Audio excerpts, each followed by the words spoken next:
traveler, and welcome to another one of my speed builds. For today, our travels bring us to Forgotten Hollow, and we're building a vampire manor. So this is supposed to be my Halloween build, but it's like 1 week late because I just didn't have the time to edit the video or do this voiceover for you, but I finally managed to find some time to do that and put out this video for you guys. If you don't know, I finally found a job. I started last week and it's pretty much taking up most of my time. It's a 9 to 6 job, but like commuting takes so long, especially when I go out of work. It takes about 2 hours. And like by the time I'm home, I'm just too tired to do anything. So I haven't been really opening The Sims, but I will get used to this new life eventually. I just have to reestablish my daily routine in a way that fits with my job and everything. And yeah, hopefully pretty soon I'm gonna be back on track with my Sims builds. So about this build, I just really wanted to build a very classy and elegant and beautiful manor for a couple of vampires. This is originally Caleb and Lilith Vatore's house, but unfortunately Lilith died in an awful accident involving the sun. I kind of forgot that vampires are the sun is fatal to vampires, and she basically burned to death. And she just wouldn't go inside or anything because I had autonomy turned off. So sorry about that, Lilith. Please rest in peace. But I did make it up to Caleb. I gave him a wife instead. It was like, yeah, I know your sister just died and you're still grieving and whatever, but yeah, here's a wife. How do you like that? So if you don't want this house for Caleb and Lilith, or in my case, Caleb and his new wife, then you can just put whatever vampires or non-vampires in this house that you want.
I'm actually pretty proud of how this house turned out, especially the exterior. I didn't use any reference photos or inspiration photos. I just tried to come up with something of my own and just have fun with it. And I just really love the whole shape of the exterior, especially with those diagonal walls on the corners and that glass rooftop. However, with the side of the house here, I just didn't know what to do. I changed this quite a lot of times, but I ended up using these arches to create like this semi-closed garden, which you're gonna see. Well, it's not exactly a garden, it's more of a garden slash graveyard.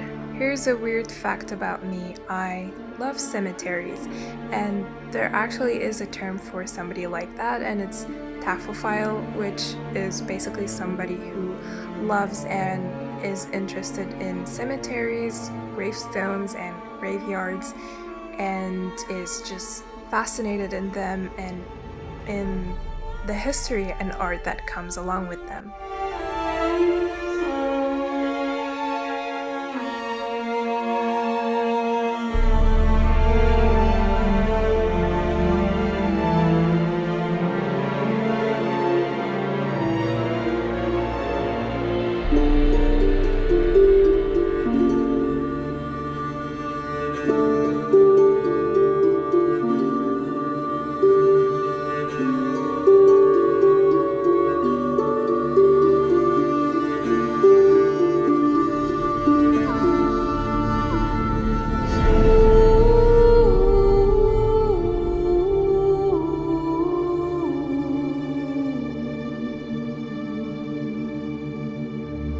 So yeah, I have a weird fascination with all types of weird shit like death and cemeteries and true crime and, all those things. My favorite YouTube channels are like any true crime channel, or I forgot her channel's name, but she's basically this funeral director and she talks about death and cremation and things like that. I'm gonna go and look for her channel's name for you. Yeah, so her name is Ask a Mortician.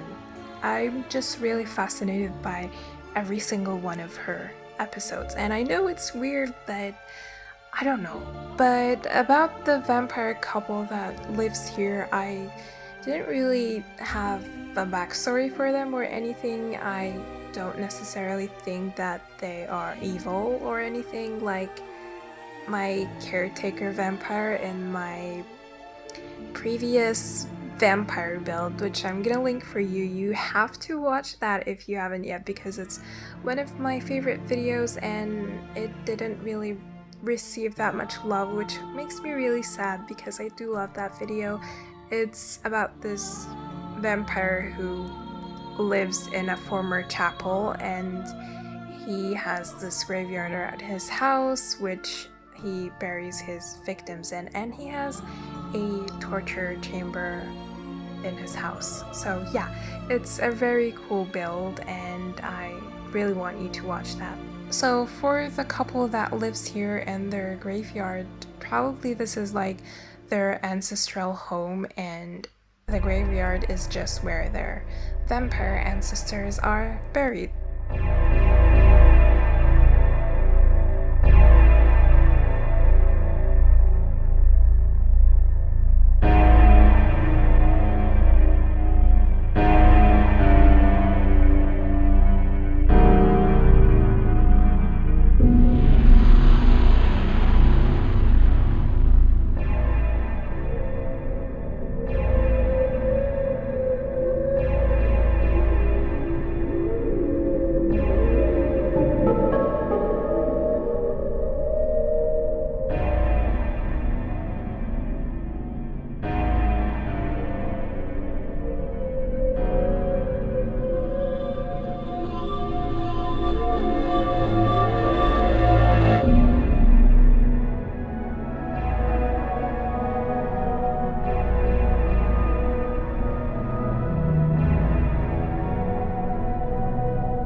So we are now in the interior, and I didn't want it to be completely black, so I decided to use this beautiful dark green color.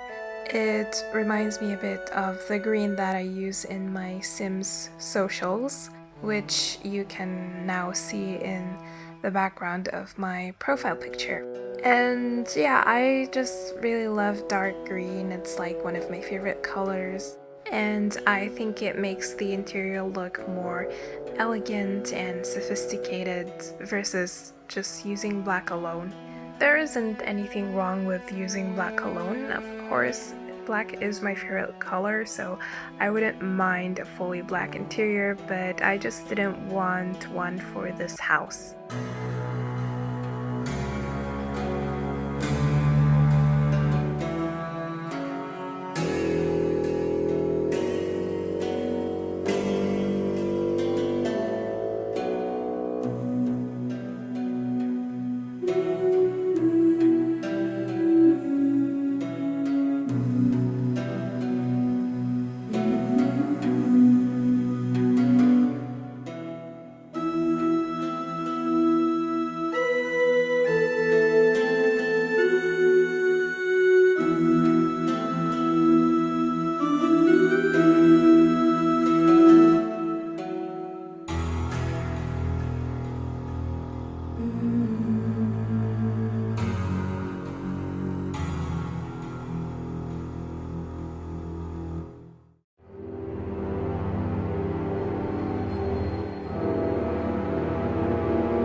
So this is the only bathroom in the house, and you're gonna notice that in this video I didn't place any shower or bathtub or anything because I forgot. But don't worry, I do add a bathtub in this room here, which was actually my original plan. I just forgot to add one, but I did put that in later, and I'm gonna tell you exactly where I placed it.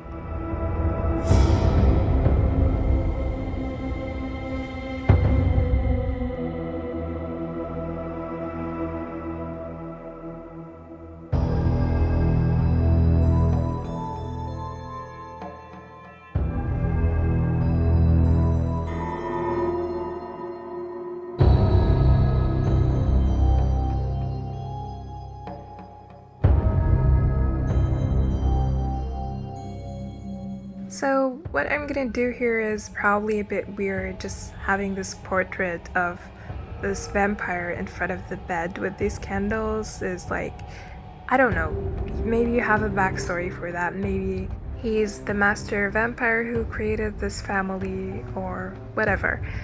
What I wanted to say is that that's where I eventually put the bathtub. And this one here is the basement, which is the final room of this build.